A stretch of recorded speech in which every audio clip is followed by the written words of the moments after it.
going to take a look at your midterm. We're just going to go one page at a time. Each video is going to be its own page. So number one, two different tasks trying to find the length of a certain segment. Remember that in part A here, these markings mean that they're congruent, which means that those two pieces are exactly equal to each other.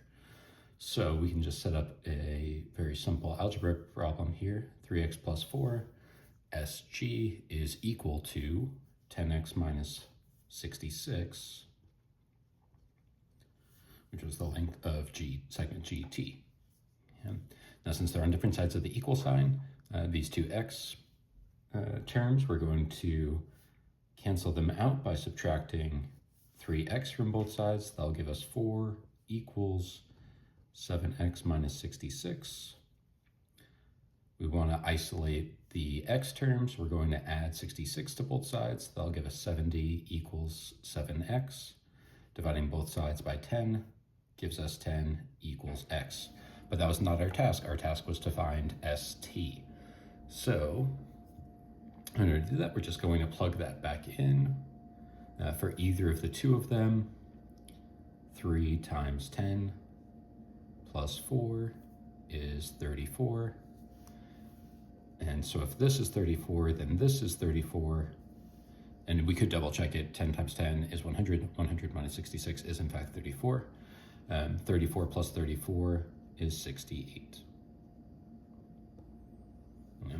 In that one, we did not need to round to the nearest tenth. Now in number 2, we will need to round to the nearest tenth. We're going to have to use our distance formula.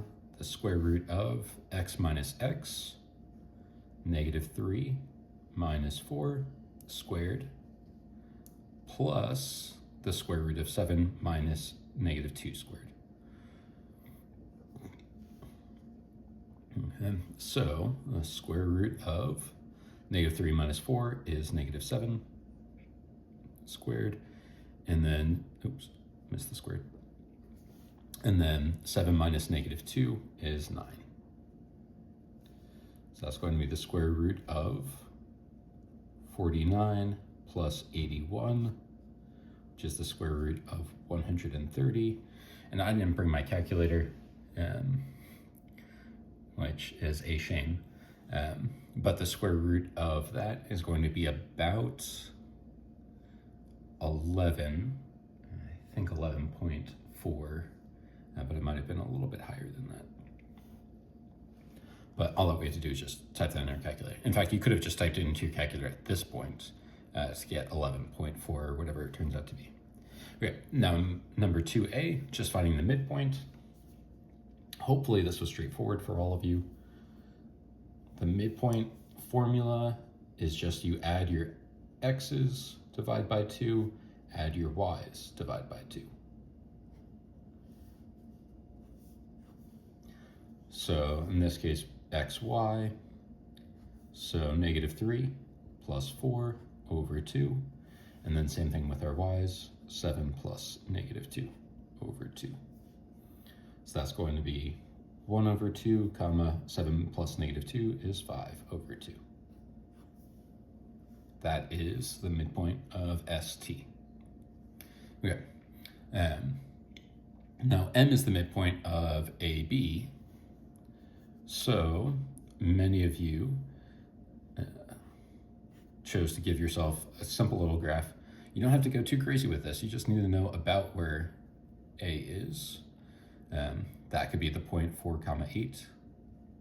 And then M, maybe that's about here at negative 2, 5. So B has to be somewhere over here. Okay. To figure out the x of the x coordinate of coordinate B, we have to go back 6 spots.